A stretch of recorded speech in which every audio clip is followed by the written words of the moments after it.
Study IQ IAS, अब तैयारी हुई अफोर्डेबल। नमस्कार दोस्तों, क्या आपको पता है कि दिल्ली एनसीआर के अंदर, एनसीआर जब मैं कहता हूं तो इसका मतलब है national capital region, Delhi NCR के अंदर जो भी पोल्यूशन की समस्या है उसको मैनेज करने के लिए एक स्टैट्यूटरी बॉडी बनाई गई है जिसका नाम है CAQM, that is commission for air quality management. तो ये जो बॉडी है, इन्होंने एक बहुत बड़ा डिसीजन लिया है और ये कहा है कि दिल्ली एनसीआर के अंदर कोयले को बैन किया जा रहा है। जी हाँ, कोयले को यहां पर बैन किया जा रहा है। और ये दिल्ली एनसीआर का मैप आप देख पाओगे, दिल्ली तो ये वाला एरिया है, छोटा सा है, लेकिन इसका जो नेशनल कैपिटल रीजन है, जैसे कि उत्तर प्रदेश के कई सारे डिस्ट्रिक्ट इसके अंदर आते हैं, इसके अलावा राजस्थान के 2-3 डिस्ट्रिक्ट आते हैं, 2 डिस्ट्रिक्ट, और इसके अलावा हरियाणा के बहुत सारे डिस्ट्रिक्ट आपको देखने को मिलेंगे। तो यहां पर जितना भी कोयले का यूज है, ऑल्दो दिल्ली के अंदर अगर आप देखोगे तो कोयले का यूज ऑलमोस्ट खत्म हो रहा है, लेकिन बाकी जगहों पर यहां पर पूरी तरह से इसको बैन किया जा रहा है। तो इसका परिणाम क्या होगा? ये जो बॉडी है CAQM, ये खबर में है, इसके बारे में आपको पता होना चाहिए। बहुत कुछ जानने को इस वीडियो में, चलिए आगे बढ़ते हैं, लेकिन उसके पहले ध्यान रखिएगा, अगर आप यूपीएससी की तैयारी कर रहे हैं या फिर इसके बारे में, इसके कोर्स को लेने का सोच रहे थे, तो आपके लिए एक बहुत ही अच्छा मौका है, क्योंकि 10 दिन के बाद 20 जून से एक बैच स्टार्ट हो रहा है स्टडी IQ का। लाइव कोर्स पढ़ाया जाएगा आपको, हर एक सब्जेक्ट, यहां पर पॉलिटी से शुरुआत होगी और सारी चीजों को कवर किया जाएगा प्रीलिम्स मेंस पर्सपेक्टिव से। 900+ आवर्स ऑफ लाइव टीचिंग आपको दी जाएगी, 1-to-1 मेंटरशिप दिया जाएगा, बहुत कुछ है इसके अंदर। इसका फायदा उठाना चाहते हैं, इनॉग्रल ऑफर है, 18,500 में आप ले सकते हैं। कोड इस्तेमाल करना मत भूलिएगा, अंकित लाइव। हमारे ऐप और वेबसाइट पर जाइए और जल्द से जल्द ये जो पूरी सीट है वो फिल हो जाएगी, उसके पहले आप इसको बुक कर सकते हैं। इसके अलावा अगर आप MCQs अटेम्प्ट करना चाहते हैं तो मेरे इंस्टा पेज पर जा सकते हैं, वहां पर स्टोरीज में जितने भी MCQs हैं उसके लिए आप वहां पर प्ले कर सकते हो।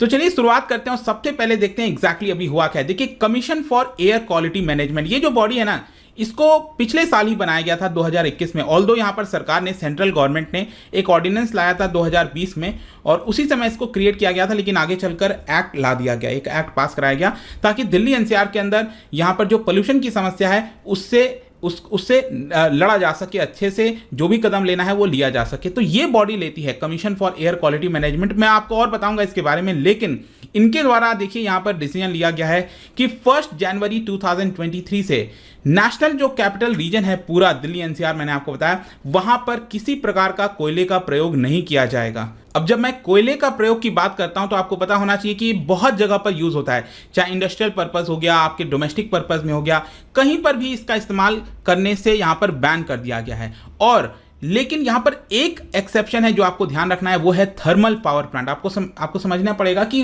देश के अंदर इलेक्ट्रिसिटी की ऑलरेडी काफी शॉर्टेजेस हमने देखी थी, तो इसी को देखते हुए थर्मल पावर प्लांट्स के लिए बस एग्जम्पशन किया गया है। इसके अलावा यहां पर बताया जा रहा है कि 1 अक्टूबर 2022 से ही ये बैन उन जगहों पर लग जाएगा जहां पर ऑलरेडी PNG का इंफ्रास्ट्रक्चर डला हुआ है।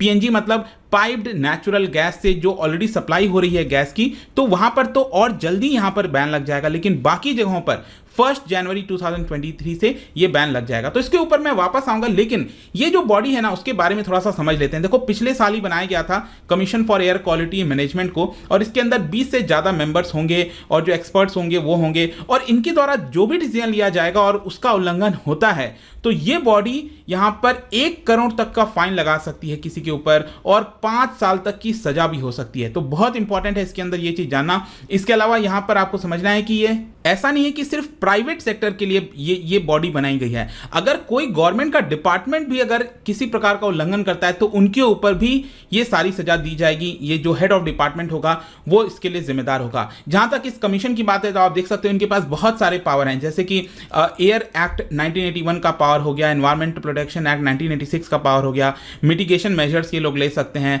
डायरेक्शन से इशू कर सकते हैं, कंप्लेंट्स जो हैं उसको ले सकते हैं किसी से भी। और बेसिकली आप एक प्रकार से कहो तो जितना भी पोल्यूशन से रिलेटेड कोई भी समस्या हो वो ये बॉडी को देखना है पूरे दिल्ली एनसीआर में, क्योंकि हर साल आपको पता ही है कि यहाँ पर कुछ ना कुछ होता ही है। दिवाली आएगा तो फिर यहाँ पर इसकी चर्चा होगी, तो इसीलिए इस बॉडी को बना दिया गया। इसको हेड किया जाता है बाई फुल टाइम चेयरपर्सन, जो कि सेक्रेटरी रैंक के होते हैं, और इसके अंदर 3 सब कमिटीज आपको देखने को मिलेगा। एक कमिटी होगा जो कि मॉनिटरिंग आइडेंटिफिकेशन करेगा, दूसरा सेफगार्ड, और तीसरा यहाँ पर रिसर्च एंड डेवलपमेंट करेगा, ताकि अगेन पोल्यूशन की समस्या से निपटा जा सके। जहां तक बाकी मेंबर्स की बात है तो आप देख सकते हो यहाँ पर इसके अंदर यूनियन एनवायरमेंट मिनिस्ट्री के जो सेक्रेटरी हैं वो भी इसके मेंबर होंगे, सीनियर ऑफिशियल्स होंगे from all the states, Delhi, Punjab, Haryana, UP और राजस्थान से, एक टेक्निकल मेंबर होगा, रिप्रेजेंटेटिव्स होगा नीति आयोग का। इस तरह से कई एक्सपर्ट्स आपको देखने को मिलेंगे। जहां तक अपॉइंटमेंट की बात है तो ध्यान रखना है, यूनियन एनवायरमेंट मिनिस्टर वो एक कमिटी को हेड करेंगे और उनके द्वारा रिकमेंडेशन दिया जाएगा कि इस बॉडी में कौन चेयरपर्सन होगा और बाकी के मेंबर्स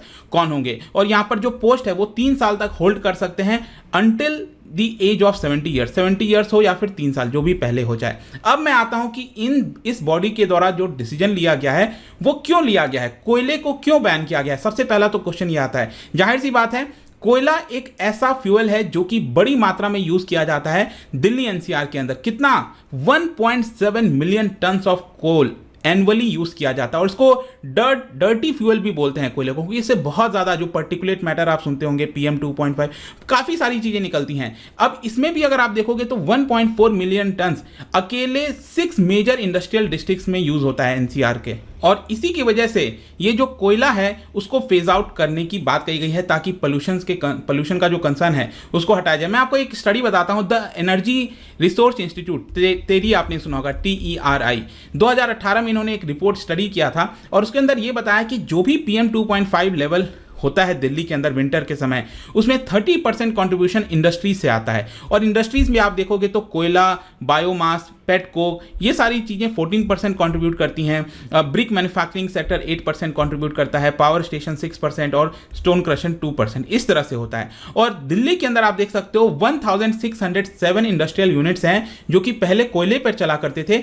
उन्होंने ऑलरेडी स्विच कर लिया। जी हाँ, दिल्ली के अंदर जितनी भी इंडस्ट्रीज हैं उन्होंने ऑलरेडी पाइप्ड नेचुरल गैस में स्विच कर लिया है ताकि यहाँ पर कोयले का इस्तेमाल ना हो और गैस का ही इस्तेमाल किया जाए ताकि पोल्यूशन उतना ना हो जितना कोयले से होता है। लेकिन अब एक क्वेश्चन यहाँ पर यह आना चाहिए कि क्या कोयले के बैन करने से क्या जो एयर क्वालिटी है एनसीआर की, क्या उसमें सुधार आ सकता है? देखो, एक तो यहाँ पर यह कहा जा रहा है कि ठीक है ये एक सराहनीय कदम है, लेकिन ऐसा नहीं है कि इसको बैन करने से कोई बहुत ज़्यादा मतलब कि अचानक से एकदम जो विंटर में अचानक से पोल्यूशन बढ़ता था उसमें बहुत सुधार आ जाएगा, ऐसा नहीं है। लेकिन स्टिल यहाँ पर कहा जा रहा है क्योंकि डोमिनेंट फ्यूल है कोयला, क्या था है कि सबसे ज़्यादा यूज़ किया जाता है और बहुत ज़्यादा डर्टी होता है, तो ऑब्वियस सी बात है अगर इतनी बड़ी मात्रा में अगर आप इसको बैन करोगे, मात्रा भी छोटा मोटा नहीं है, 1.7 मिलियन टन्स की हम बात कर रहे हैं, अगर इसका यूज़ कम हो जाएगा तो डेफिनेटली काफ़ी फ़ायदा होगा।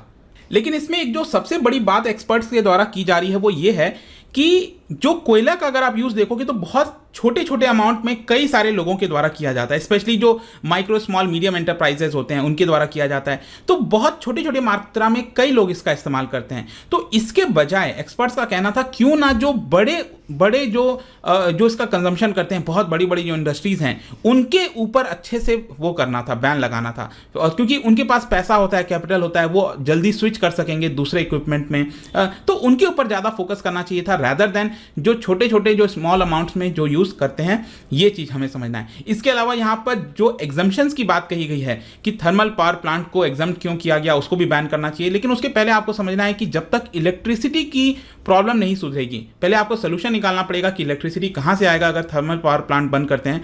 अगर वो हो गया तब तो आप इसको बैन करोगे, अदरवाइज एक दूसरी ही समस्या खड़ी हो जाएगी। लेकिन इसके अलावा एक और क्वेश्चन सामने आना चाहिए कि ये जो बैन है क्या इतना आसानी से ये हो सकेगा, क्या एनफोर्समेंट में कोई दिक्कत नहीं आएगी? बिल्कुल। यहाँ पर चैलेंजेस क्या क्या होंगे? जैसा मैंने बताया कि जो कोयला है वो ऐसा नहीं है कि कोई एक इंडस्ट्रियल एरिया है जहाँ पर बहुत सारा कोयले का यूज़ होता है, इस तरह से नहीं है। पूरे इतना बड़ा दिल्ली एनसीआर है और थोड़े थोड़े अमाउंट में इतने सारे जगह यूज़ होते हैं, तो आपको क्या लगता है कि इतने आसानी से हर जगह इसको बैन करना आसान होगा? कोई ना कोई उसका उल्लंघन कर रहा होगा, कोई ना कोई उसको चला रहा होगा, तो ये जो चैलेंज है वो काफ़ी ज़्यादा बड़ा है। दूसरा चैलेंज ये है कि अगर मान लो आपकी कोई छोटी इंडस्ट्री है और आपके पास पैसा उतना नहीं है, तो आप गैस में क्यों शिफ्ट करोगे? गैस में तभी शिफ्ट करोगे जब गैस सस्ता पड़ेगा, लेकिन अभी क्या हुआ है कि गैस का प्राइस काफ़ी ज़्यादा ऊपर चला गया, कोयले से ऊपर चला गया। तो इसकी वजह से क्या है कि जो इंडस्ट्रीज हैं, जब आप गुड्स का प्रोडक्शन कर रहे हो तो ऑब्वियस सी बात है आपका कॉस्टिंग बढ़ जाएगा, गैस पे शिफ्ट करने से आपको दूसरा इक्विपमेंट लाना पड़ेगा, तो ये एक बहुत बड़ा चैलेंज आने वाला है। इसके अलावा यहाँ पर क्वेश्चन ये भी है कि what about industries currently running on coal? इसके लिए आप देख सकते हो जो प्रेसिडेंट हैं गुड़गांव इंडस्ट्रियल एसोसिएशन के, उनका ये कहना है कि पाइपलाइन जो गैस है, पाइपलाइन के माध्यम से जो नेचुरल गैस आता है, वहाँ पर जो पहुँच चुकी हैं, जो पहुँच चुका है पाइपलाइन, उनके लिए तो कोई प्रॉब्लम नहीं है, चलो वो लोग स्विच कर सकते हैं। लेकिन व्हाट अबाउट दोज एरियाज जहां पर अभी ये पहुंचा नहीं है वो लोग कैसे स्विच करेंगे? तो कहीं ना कहीं सरकार को इसके बारे में सोचना चाहिए। दूसरा यहां पर चैलेंज ये है कि जब आप कोयले से पाइपलाइन की तरफ शिफ्ट कर रहे हो तो आपको आपका जो इक्विपमेंट है उसमें चेंजेस करना पड़ेगा। तो क्या सभी इंडस्ट्रीज उसको अफोर्ड कर पाएंगे? क्या वो दूसरा इक्विपमेंट ला पाएंगे? तो सरकार को यहां पर उसमें सब्सिडी देनी चाहिए, ऐसा यहां पर जो कई सारे इंडस्ट्रियलिस्ट हैं उनका कहना है। इसके अलावा यहां पर जो डेडलाइन है वो बहुत शॉर्ट है, मतलब अभी जस्ट बोल दिया गया है कि अगले साल 1 जनवरी से आपको लागू करना है। अगर स्लोली इंडस्ट्रीज अगर इसको स्विच करते तो आसान होता, क्विकली यहां पर इसको एकदम तुरंत स्विच करना बहुत ज़्यादा डिफिकल्ट हो सकता है, स्पेशली फॉर स्मॉल इंडस्ट्रीज। इसके अलावा यहाँ पर एक्सपेंसेस, जैसा मैंने बताया, वो एक बहुत बड़ा चैलेंज है कि उनकी कॉस्टिंग बढ़ जाएगी और इसी के लिए कहीं ना कहीं उनको कंपनसेशन मिलना चाहिए। तो ये पूरा कहानी है दोस्तों। इसके अलावा कंक्लूजन में मैं आपको एक चीज़ बताता हूँ कि हरियाणा के अंदर अगर आप देखोगे, जैसे मैंने आपको बताया कि दिल्ली एनसीआर में हरियाणा भी आता है, तो हरियाणा के सभी राज्य को मैं काउंट नहीं कर रहा हूँ। हरियाणा का जो एनसीआर वाला एरिया है उसमें अगर आप देखिए तो 1469 इंडस्ट्रीज हैं, उसमें से 408 इंडस्ट्रीज ने ऑलरेडी शिफ्ट कर लिया है पाइप्ड गैस में। उत्तर प्रदेश में 1161 इंडस्ट्रीज हैं, सॉरी 2273 हैं एनसीआर वाले रीजन वाला जो उत्तर प्रदेश है, उसमें से 1100 ने ऑलरेडी स्विच कर लिया, मतलब 50% ने ऑलरेडी कर लिया है। इसी प्रकार से राजस्थान में 436 में से 124 ने कर लिया है। तो बाकी के ये क्या कर पाएंगे नहीं कर पाएंगे, या फिर डेडलाइन को बढ़ाया जाएगा, वो देखने वाली बात होगी। देखते हैं आगे क्या होता है। बट आई होप कि ये जो कोयला का बैन था उसके बारे में हर एक पहलू, हर एक चीज़ आपको समझ में आ गया होगा। जाने से पहले एक क्वेश्चन आपके लिए, अभी मैंने आपको बोला था सरकार ऑर्डिनेंस लाई थी 2020 में, ताकि जो बॉडी है CAQM इसको बनाया जा सके। तो क्या बता सकते हो कि ऑर्डिनेंस से रिलेटेड 3 स्टेटमेंट है, कौन सा करेक्ट होगा? इसका राइट आंसर आपको पता ही है, मेरे इंस्टाग्राम पर तो मिलेगा ही। वहां पर अगर आप नहीं हो कोई बात नहीं, टेलीग्राम से भी ले सकते हैं इसका सही उत्तर। मैं कई सारे जो MCQs है वो यहाँ पर स्टोरीज में डालता रहता हूँ। बाकी अगर आपको PDF चाहिए तो टेलीग्राम पर आइए, अलग अलग सोशल मीडिया पर आप जुड़ पाओगे। और जैसा मैंने बताया, अगर आप UPSC की तैयारी करना चाहते हैं, use this code Ankit live हमारे ऐप और वेबसाइट पर जाइए, और ये पूरा जो 25,000 का कोर्स है सिर्फ 18,500 में हो जाएगा। 10 दिन के बाद ये रेगुलर क्लास स्टार्ट होगी शाम 6 बजे से। इस अपॉर्चुनिटी को मिस मत करिए, that's all I can say. I hope कि वीडियो आपको पसंद आया होगा। मिलता हूं आपसे next time, till then thank you very much, see you soon. Study IQ IAS, अब तैयारी हुई अफोर्डेबल।